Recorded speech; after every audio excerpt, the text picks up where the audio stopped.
حملة إفطار صائم على أرض الشام برعاية تجمع السلام السوري بإشراف الشيخ عدنان العروي. توزيع وجبات الإفطار بريف حلب الغربي، بلدة تقاد.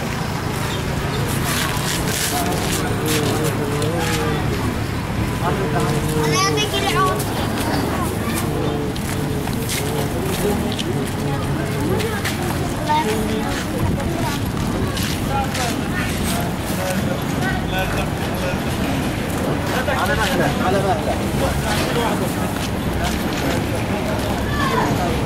حملة إفطار صائم على أرض الشام برعاية تجمع السلام السوري بإشراف الشيخ عدنان العروي.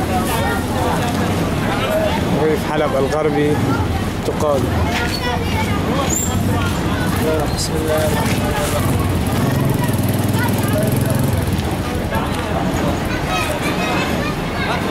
يلا طلع